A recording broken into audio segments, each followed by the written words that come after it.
Welcome back to another episode of the Chasing Cashflow Podcast. My name is Evan Phoenix, and this is episode number 2. Yeah, I mean, I think it's really simple. If you want to own 100% of one house, then going into it yourself and buying your one house, you're going to be great, but that might exhaust all of your capital, or you may not have the skill set to scale from that one house to 20 houses. 50% of 20 houses for me is better than 100% of one house.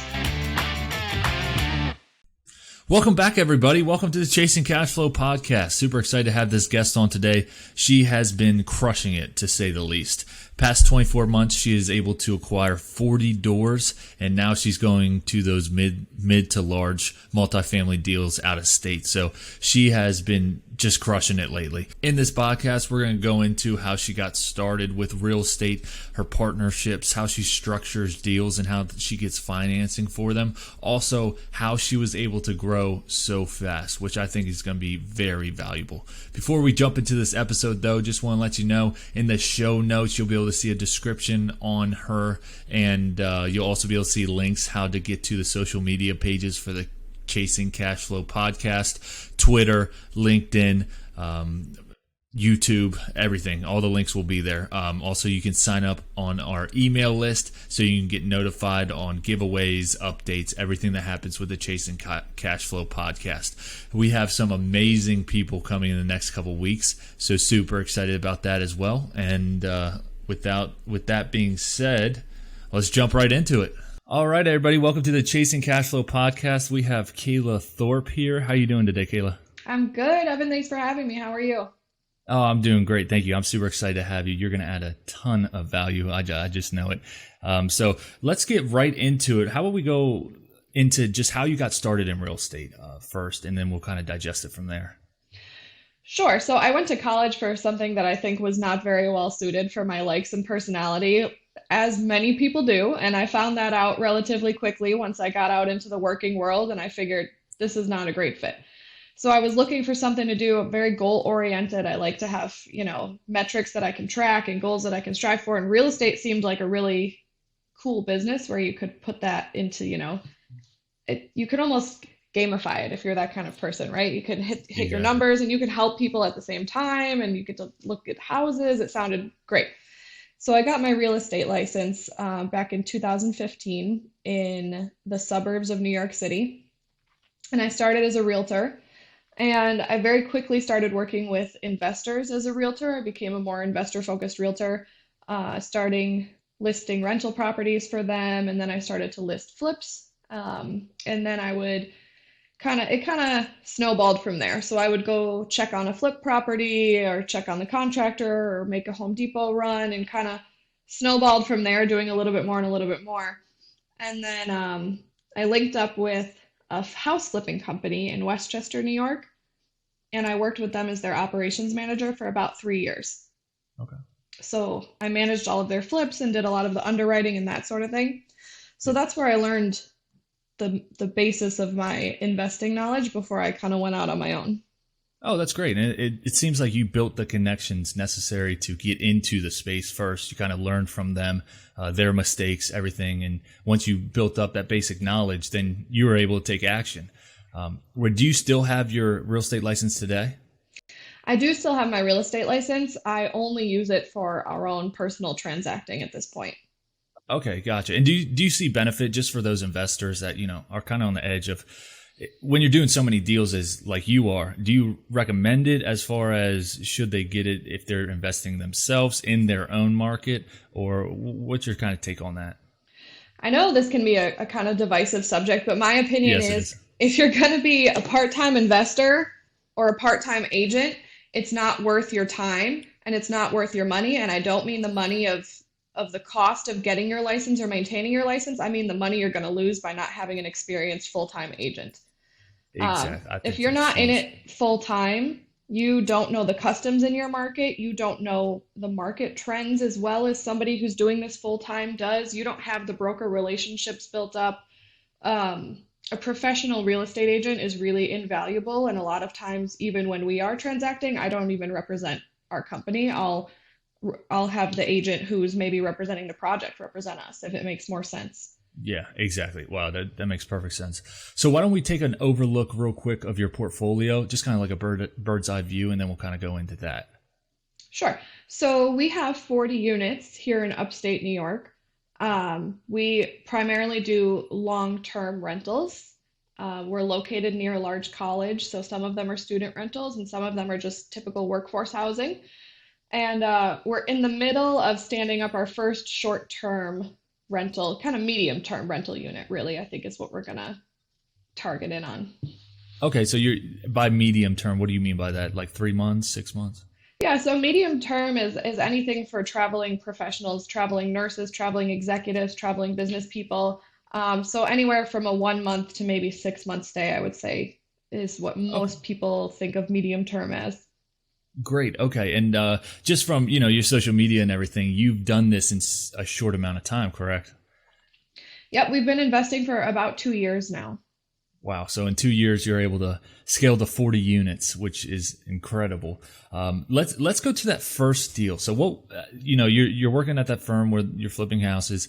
Where did you just say, you know what, I'm going to take action. I'm going to go ahead, go out on my own. And what did that first deal kind of look like?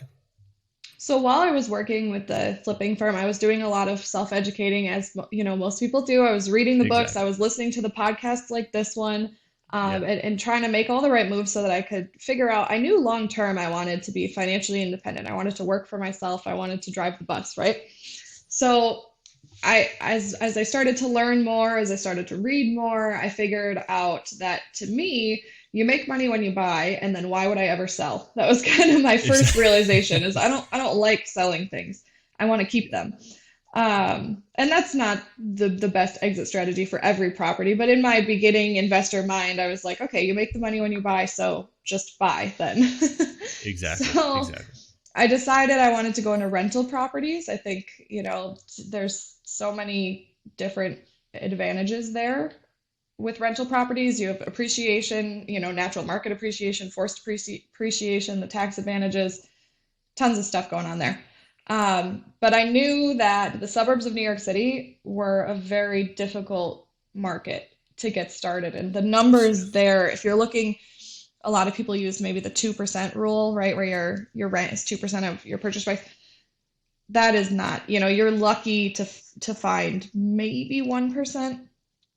It's a tough market. So I'm from upstate New York. I decided I was going to move back to upstate New York, and I knew a few people who were doing it up here. Not personally, but I bumped into them or seen them on social media or whatever. And so I decided to move up here and give that a shot. Oh, great. So Okay. So your first home, was it a single family, multifamily? single family house. It was a single family Okay. house for $35,000. Okay, great. And what did you end up? What was the play with that? Did you burr it? Did you just was it just 20% down? How did you finance it, and kind of what was the play on that? So with my first house, I went into it with a partner because I was brand new. Yeah. And my partner helped me secure the financing for that house. So we used a hard money lender there for the initial financing. And then the plan was to hold it for a couple of years and maybe refinance it. I don't really work with that partner anymore. We're still great friends, but we just have different business models. So we've since sold that property for, I think it was about, I posted about it recently, but I think it was about Yeah. $75,000. Okay. Wow.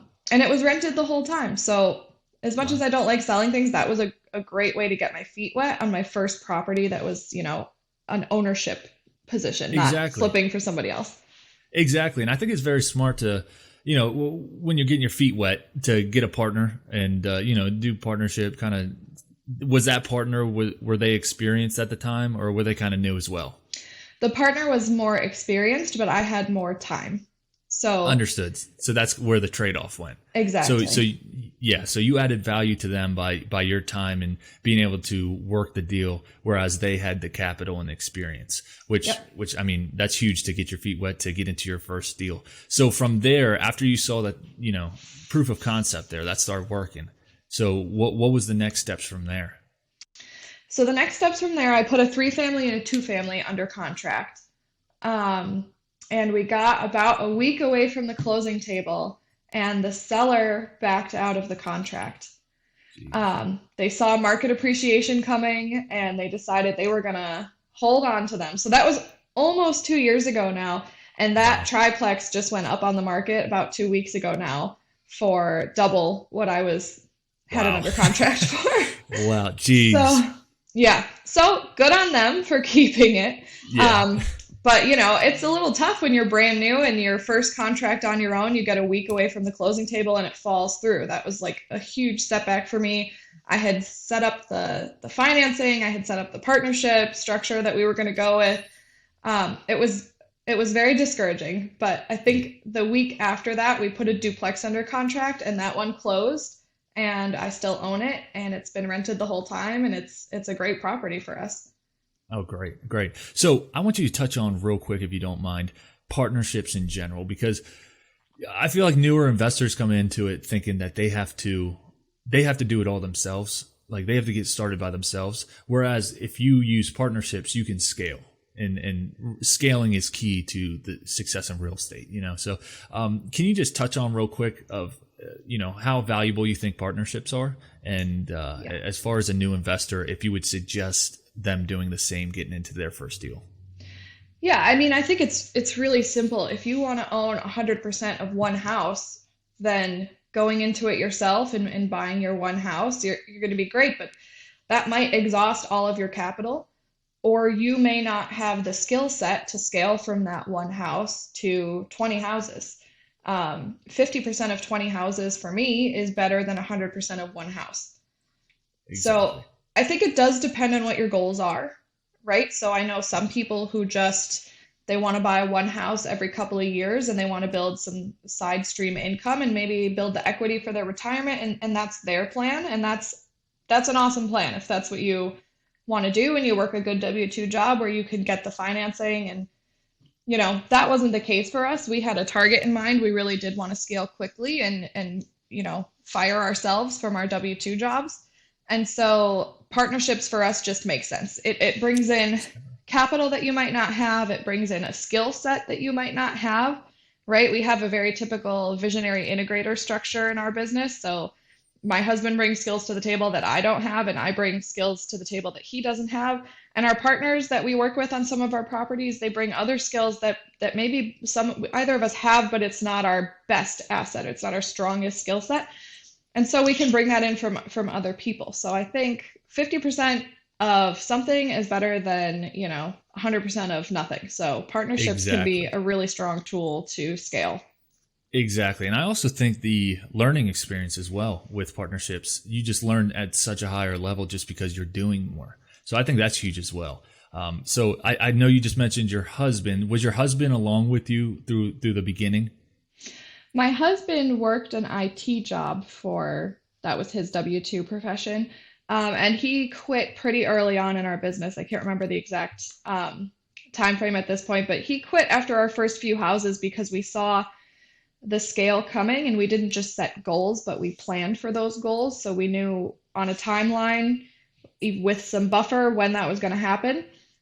So we saved up kind of a nest egg, if you will, and we lived off of that for a few months while we spent our time scaling the business.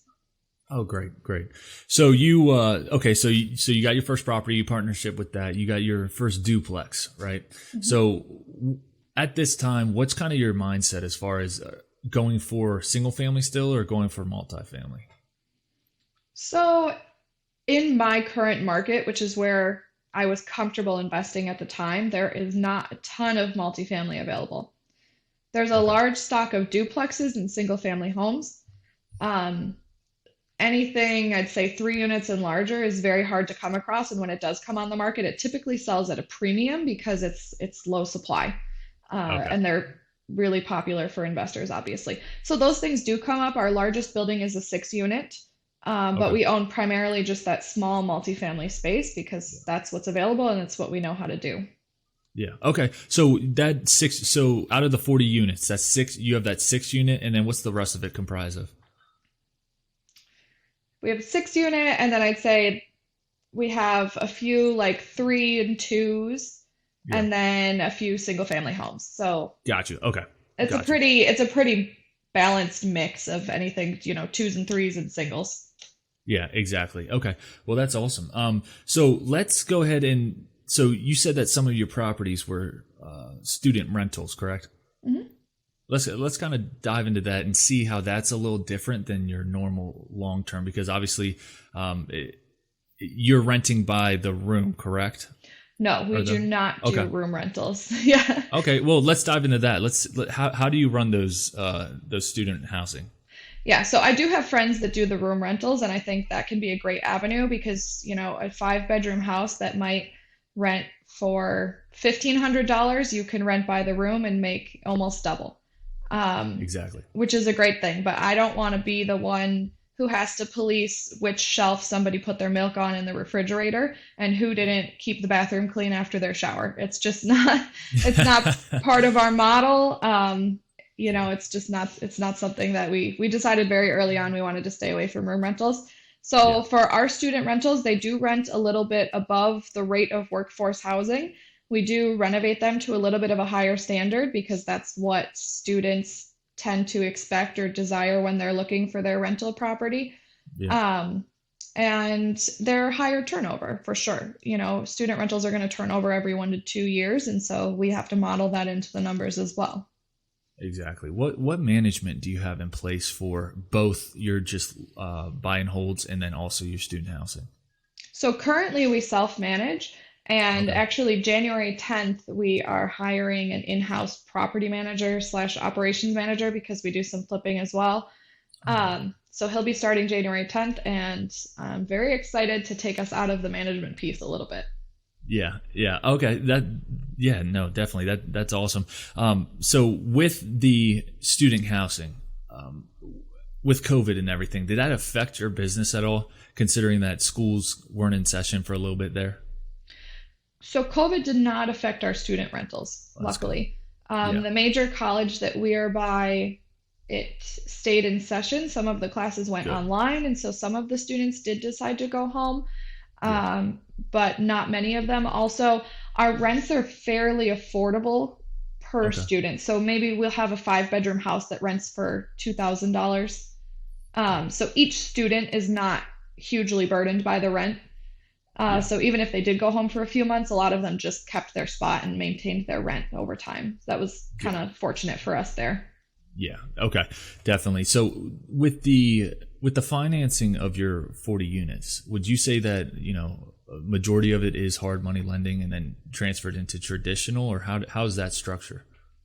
Yeah. So we use a pretty traditional BRRRR model. So we use hard and private money for the initial financing, and then we seek to renovate, rent it, and refinance it within 12 to 18 months, I would say. And the reason that our refinance times are maybe a little bit longer than other people, I know you hear some people say they BRRRR in about 6 months, is that we do commercial refinances. And so we do several properties at once, and then we package them all together and do one big commercial loan for the refinance. Gotcha. Okay. Do you mind touching real quick on how the commercial loan, just for the listeners, how the commercial loan differs from the traditional conventional? Yeah. So a conventional loan, they're going to be looking a lot at your debt to income ratio. They're going to be looking at your personal income. They're going to be underwriting the borrower more than the asset on a traditional conventional loan. You're also limited in the number of conventional loans that you can take out as any one individual. It's also a little bit harder to get a conventional loan when the property is owned in an LLC. So there are some workarounds for that, but it's a little bit tricky. Go ahead. Oh, sorry. With transitioning into a traditional to a loan from a commercial bank, do you have relationships with that, and have you built some relationships whereas maybe you get a little bit of benefits for going there? We definitely built relationships with local banks. I think local banks are your best bet when you're going for commercial loans because they understand, especially when you're working in a market with a lower price point. A lot of banks have like a $100,000 minimum per house. Not all of my houses meet that qualification, especially if it's $100,000 lending minimum per house, right? Yeah. So building those relationships, doing your banking through a local bank that might be a good lender for you is also helpful. And just, we speak to a lot of other investors to see where they're going, who they're building relationships, getting a referral. So we're kind of coming in warm instead of coming in off the street. Those things all help with commercial lending a lot. Okay. And let's say you go out and buy a property next week, right? What does your typical partnership look like? So we have a couple of different partnership structures, and it just depends on what the partner is bringing to the table and what we're bringing to the table. So typically, my husband and I do just about 100% of the operating, and our partners are just bringing capital, or there may be fundraising or something of that nature. So they're a minority partnership structure, and we're the majority partnership because we are doing 100% of the operating, property management, turnover. We do all the work for the refinances and all of that kind of stuff. Yeah. Would you say that since kind of your background, your work history of all these successful rental properties, would you say that that helps you when seeking out funds and seeking out partnerships? Oh, it 100% helps you, but I think it also, I don't want to discourage somebody who's new from saying, I can't go out and find funding or I can't go out and find a partner because I don't have that experience, because I Yeah. did it when I didn't have this also. Exactly.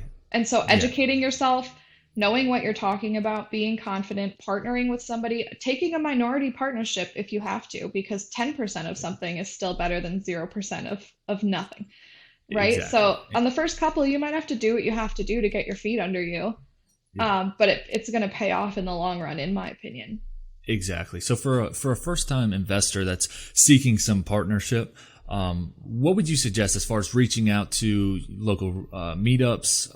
What kind of do you suggest to kind of get the foot in the door and offer? Because if a experienced real estate investor is extremely busy, like how do you kind of put your foot in the door and say, look, I can add value to you as well, since you are living proof that you've done that yourself, Yeah. So for me, if you have the time to spend on something, time is something that you can offer people that they might not have.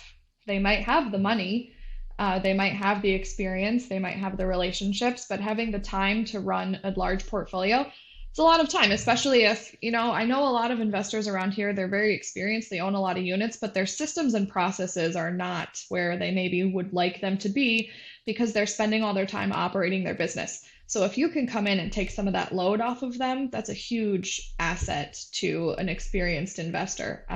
Our property manager that we're bringing in-house, he's somebody that I saw in our local investor groups and in our community. He was making offers, he was reading the books. He doesn't have a property yet, but he's doing all the right things to get there. And he asked my husband and I if he could just come for a ride along for a day or two.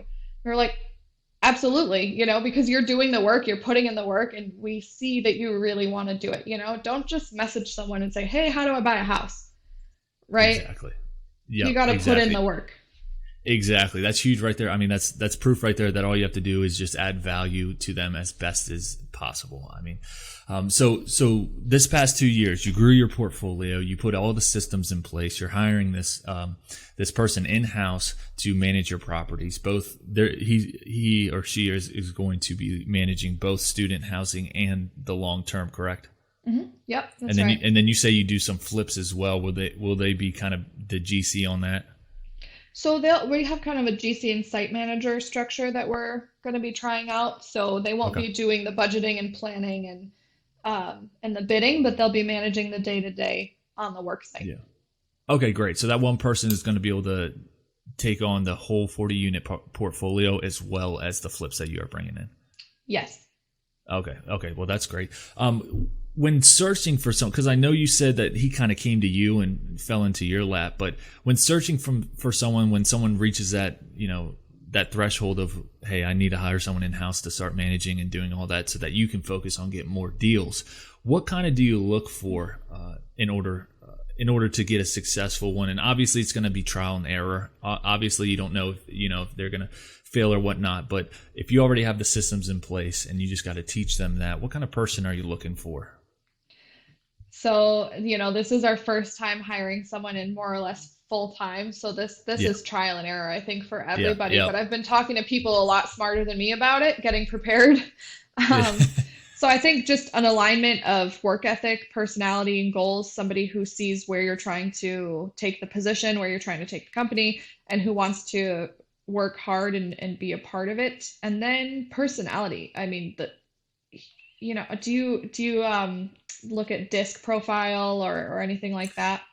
Yes, I actually have before. Yes. Okay. So having somebody in the wrong seat based on their personality, even if they're, really good at something, they're not going to be a good fit in that seat long term. So I think personality and work ethic are the top two things that we're looking for. And check back with me in 6 months and I'll let you know how that Yeah, goes. exactly. Yeah. And it's funny. I think I heard a podcast. I think Brandon Turner touched on that as well, where he had someone, maybe Ryan Murdoch or someone in his business who just wasn't happy, but doing it. And they transferred him to a totally different position. And now he's loving it. And it's all about that profile. And he went into disc profiling. So I think that's valuable in itself right there. So with it, so in 2 years, you went to 40 units. Like that's incredible. So what is the goal kind of moving forward as far? Are you looking for bigger deals? Are you looking, trying to stay the same trajectory and grow at the same speed? What kind is your guys' goal? Yeah, so the goal is to slow down a little bit here on our Okay. small multi and single family portfolios so that we can focus our time on some mid-sized multi out of state. So we're looking at I'd say 20, 30 to 60 unit space out of state is our next target. Yeah. Okay. Well, that's awesome. Are you going to, I mean, I would assume, but never know. Are you going to be hiring management out of state for that? Or Yes, we do plan to okay. hire management for those Got properties you. out of So state. when looking and doing your research out of state right now, what are the main people that you kind of got to look for? Because they always say, your core four, your main people that are in your business that you have to have in another state in order to, the long distance book of real estating by David Green. What people do you look for as far as out of state and that can help you with your business? I think I lost you for a second there, but I think you were asking about the core four out of state. Yes. Sorry. Okay, yeah. So for us, we're looking for a good attorney, agent, contractor, and property manager. Those are the top things that we're looking for out of state. Just, having that boots on the ground out of state is really valuable when you're not physically located there. Exactly. And how do you plan on financing this? Same thing with partnerships? So currently we are doing a lot of research into a fund structure. And this year we're going to be entering into a couple different coaching programs on fund structuring. So that's what we're looking to do going forward. By that, do you mean syndication? A fund is very similar to a syndication, but a syndication is typically for one larger property, and a fund it has a very similar waterfall structure, LPGP, but it's typically for several smaller properties of a similar type. Got you. Okay. And that's what you're going to use. And then you can buy that with the fund. You'll be able to do multiple properties rather than just one big one. That's the idea. Yeah. That's the idea. We're looking to do kind of that mid-size space, which if you're going to do a syndication, it's a little bit, from our current research, it's a little bit hard to absorb some of those syndication costs on one mid-size property versus spreading it out over several kind of smaller properties. Understood. Okay. So moving forward in getting those properties, and I would assume that you're extremely busy. I would assume that you and your husband are both extremely busy. So how do you manage that life, the work-life balance? Just because, I'm sure since you're managing it yourself, you're going to bring on someone in-house, but I'm sure for the next couple months, you're still going to have to be in the business, just because it's a learning curve. It takes a while. Anyone, it would take a while. So how do you manage that work life? Because do you have children as well? Yeah, we have two children. We have a 3-month-old and an 18-month-old. Wow. Congratulations. Yeah. Thank you. Yeah. So how do you, especially with them being so young, how do you manage that?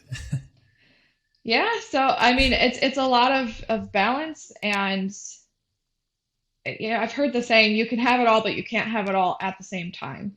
Right. So you have to prioritize different things at different points in your life. So we are not going, somebody who is in a different stage of life than we are might be going to a lot of the after work meetups and, that kind of sort of thing. And that's deprioritized for us right now because we're home with our kids after work. Right. Exactly. I'd love to be a stay-at-home full-time mom. But right now we have childcare because we're building our business at the same time. So It's about balancing what works for you at the time.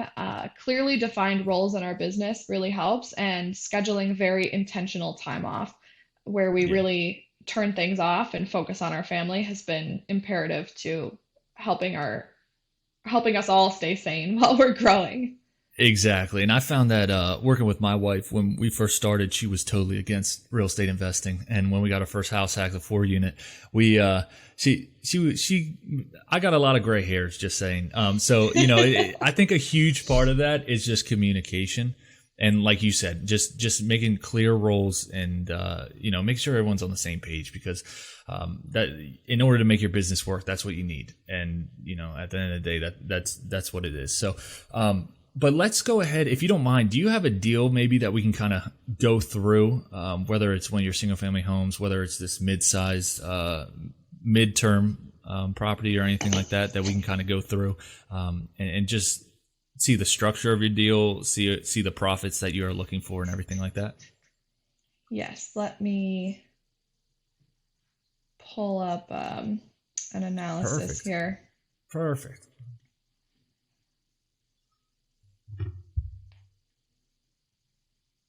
Okay, so the first one that came to mind was the 6 unit that we have Okay. currently. And I just pulled up my analysis sheet here. So this is what our Okay. analysis sheets look like a little bit. So that one, Did you create that yourself? yes, The analysis sheet? it's based off of an analysis sheet that looks nothing like this anymore. It's very loosely based off a simple rental calculator, and I can't remember which one we based it off of, but if I remember, Gotcha. I'll send it to you so you can link it. Yeah, definitely. But I have That's this awesome. one on my website also, Okay. and we And like this one a little bit more because we've added a lot of modules to it over time that customize it a little bit for us. yeah, gotcha. Okay. To fit your business a little better. Fits our business model a little bit better, and it also just fits the general BRRRR model that a lot of people are using a little bit better than a just strictly rental property calculator. Gotcha. Okay. Understood. Okay. Well, great. Well, with this So, 6 unit, how'd you find it? so we found this deal through a wholesaler. Wholesaler. Okay. Yep. And that's just by networking. You found it through a wholesaler, and you got it under contract. What was the purchase price? So the purchase price was $141,500. Okay. Where was it? Mismanaged, under rented? It was extremely mismanaged and under rented. Yeah, there Oh, were 4 units vacant. wow. 2 long-term tenants, but the rest of the building was empty. Wow. Roof leak, a lot of deferred maintenance. The property Oh was my a little bit goodness. of a mess. Yeah. Wow, that's stressful. Okay, so what were the rent? So I mean, I would assume the rents were extremely low. 4 of the units were vacant. So Yeah. I'm guessing that you bought it. You kind of did a BRRRR strategy where you started to fix it up. Yep. So when we bought it, I think 1 unit was rented for maybe 500 and the other unit was rented for about 800. Oh wow. Trying to remember at the time because we Yeah. have projected rents here in the analysis. Oh, But this gotcha. is one of our older sheets actually.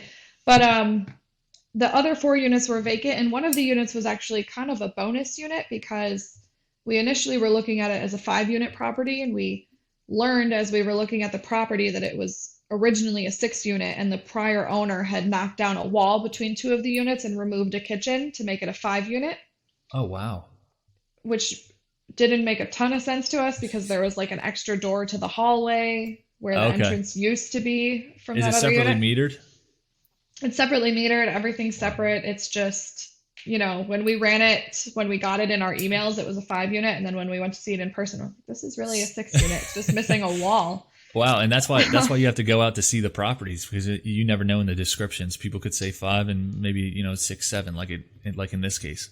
Right. And so it worked as a 5 unit, but it worked better as a 6 unit, obviously. And that 6 kind of bonus unit is the unit that we're trying for a medium term rental actually coming up here.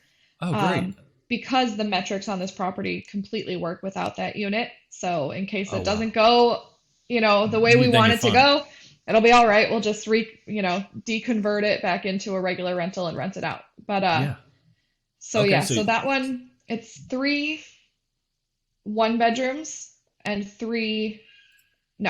it's 4 1-bedrooms and 2 2-bedroom apartments. Okay, great. So, so after you rehabbed each unit and you kind of got it up to speed, what are the current rents now?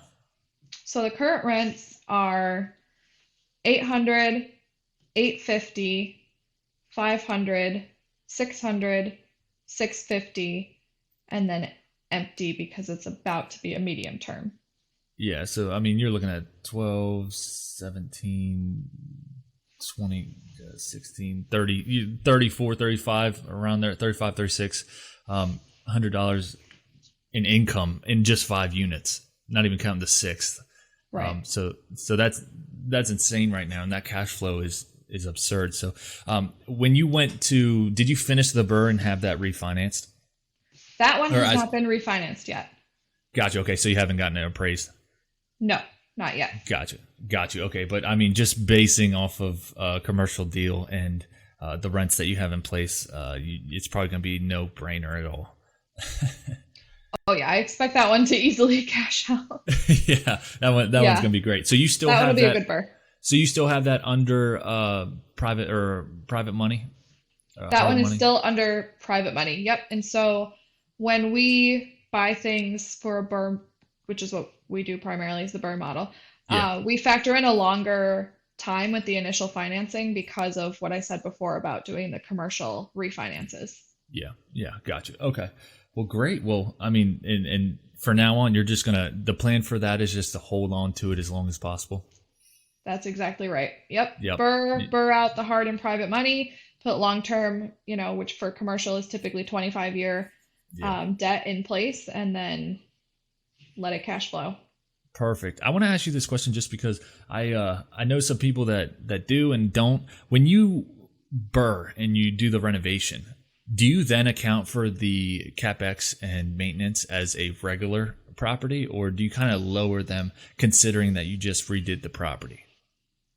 Since we do, I'd say C plus B minus property and kind of workforce housing, we don't lower them because occasionally we get tenants who are a little bit hard on the property. Yeah. And we're also buying an older housing stock. So when we do a BRRRR renovation, I'm not going in, and if the furnaces work and they're working well and we can get our guy in there to tune them up and maintain them, if it's a 15-year-old furnace, I'm not going to rip it out and put a new one in there. Exactly. I've seen furnaces run for 40 years. I've seen them run for 10 years. Yeah. It's kind of luck of the draw. They've been good to us so far. I say that, and now when we get off this call, I'm going to have a furnace call. Knocking on wood. I know. But so yeah, we're not going in there and gutting everything and turning everything brand new because that would not work in our market with the financials. This property probably going to appraise in the mid to high 200s at the end of the day. Yeah. And so if I went in there and spent $100,000 on renovation, that just would not be work. worth it. Yeah, it wouldn't be worth it at all.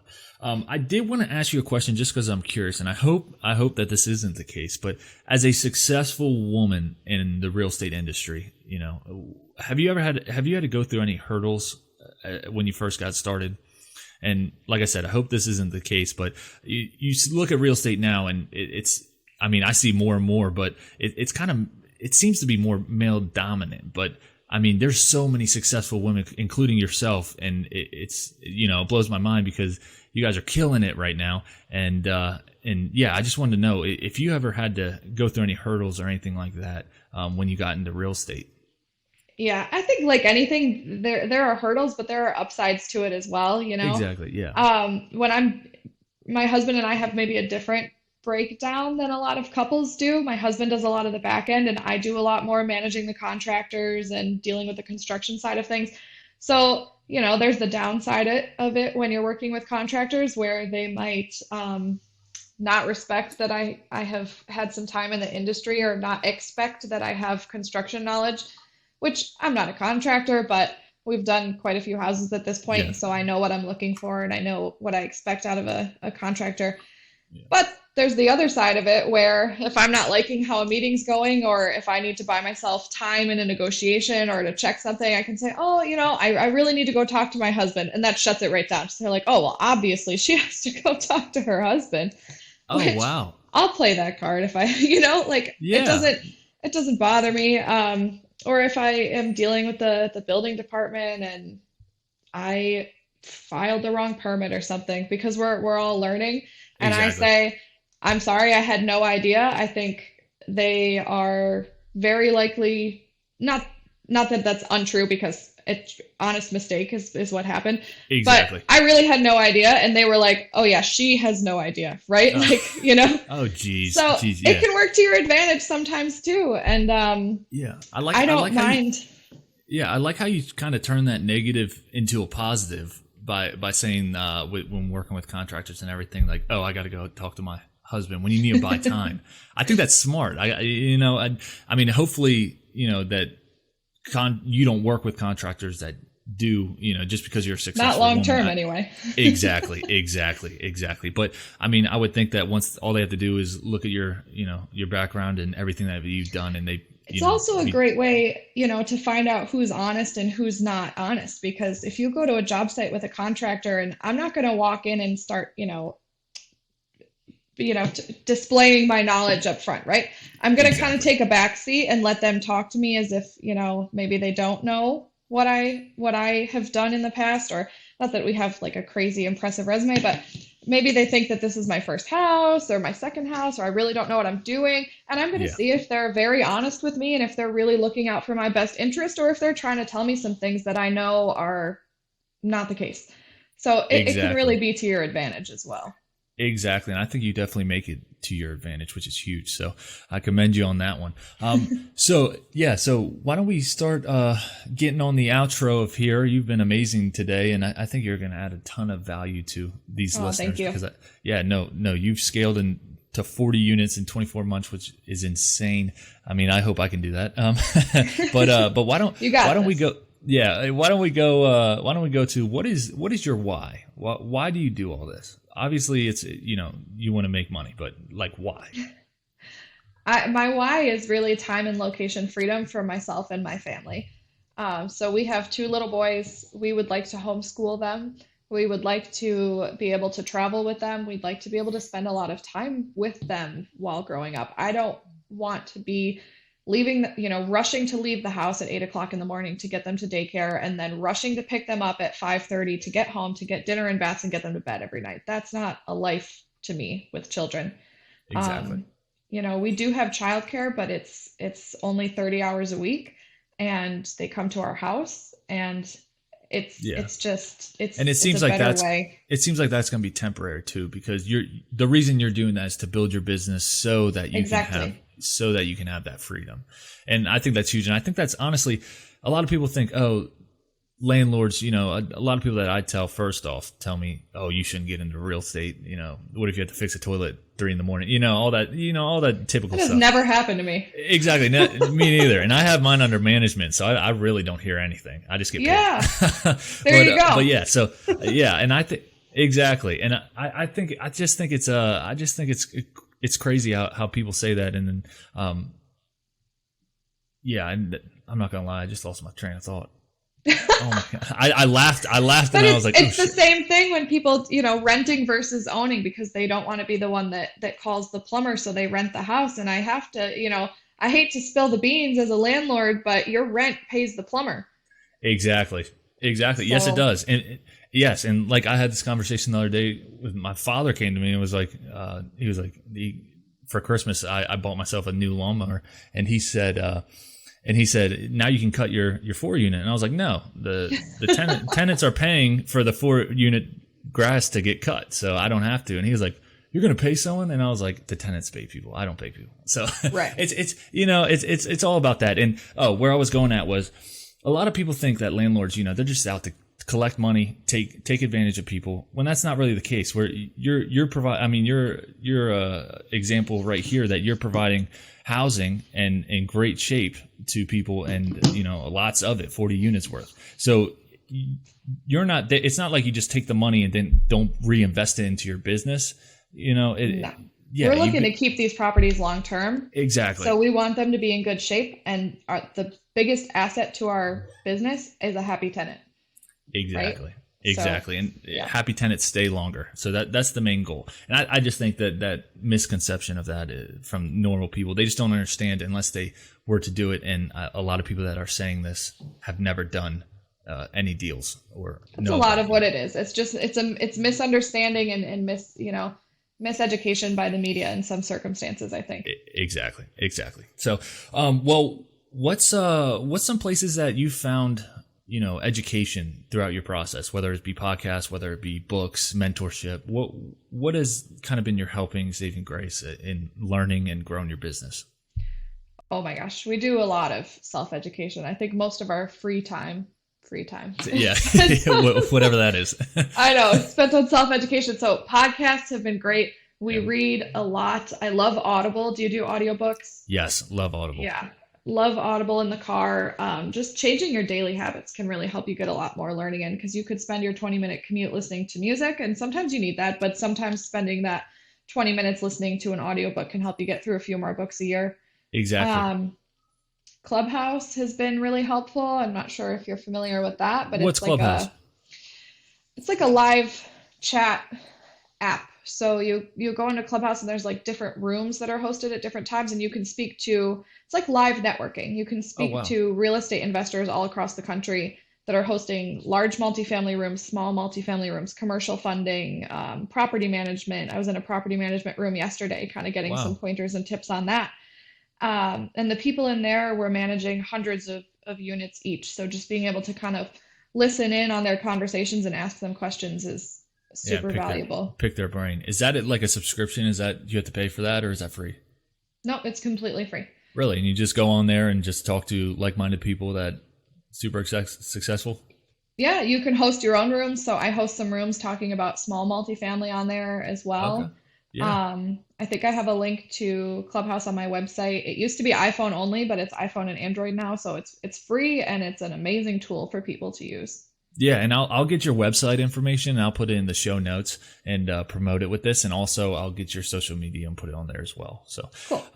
But next thing I just want to know, because I'm kind of curious, and I haven't asked the guest this yet. Like if you lost your whole portfolio right today, if you lost it all, knock on wood, then what's your next step going forward? My next step going forward is I would just buy mid-sized multifamily right from the start. Really? I would just start by buying mid-sized multifamily, because I know we all do these stepping stones, and stepping stones are great, and they're great for building your experience, building your confidence. But really, what people say, if you can do a duplex, you can do a 12 unit. It's, from what we've found so far, it's completely true. So I would go into mid-sized multifamily. Maybe one of us would get a W-2 job for a year if we had to or something. Knock on wood, I don't see that. Yeah, knock on wood. I'm just curious, because typically I would expect every answer to go exactly how you just said it. You would just get back into real estate. Just do it again. Exactly. And you're not going to change fields or, I'm just going to work a W-2 for the rest of my life. Because once you see one deal or two deals, once you see that you've became successful, and you see that it works, and you're making money, and you're seeing the equity that you're building, and you're seeing all these benefits of real estate investing. And if you were to lose it all, then there's probably a reason why you're over leveraged, or, you just have too much different properties, or not as much diverse, So there's a number of things, but I just think that the expectation would be that, that's a lesson learned, and I'm going to get started again, and I'm going to go ahead and I'm going to do it the right time this time. So I think that's huge. Also, we'll get to the last point here. Where's the best place for listeners to find you? So I'm That Landlady on Instagram, and that's my website as well, just thatlandlady.com. So got you. You can message me on Instagram. Oh, thank you. Or you can hit me up on my website. Either way, I'm on and off there every couple days. Got you. Okay. And what kind of value, if you were to, let's say a listener that's listening right now could add any value to you, what would that be? If you were boots on the ground in Ohio or Indiana or Kentucky or Tennessee, that would add major value to me right now. either real estate agent, either just investor, either doesn't matter. Local person who can, Yeah. you know, Can tell you explain the some of ins the and outs. neighborhoods to me. Yeah. Even if they don't have real estate knowledge, that's totally fine. Yeah. Okay. And then all they have to do is reach out to you at that landlady on Instagram. Yeah, just or your shoot me a website. message and let me know where you are and what you do and get a conversation going. Perfect. Well, thank you so much. I really appreciate you coming on here, and you added a ton of value today. And Thanks I'm for super having excited. me. Yeah, I'm super excited to have you. Good luck with everything. I look forward to seeing you grow to 80 units in 24 more months, keeping the trend going. But thank you so much, and I really appreciate you being on here. Yeah, thanks for having me. This was fun. Thank you.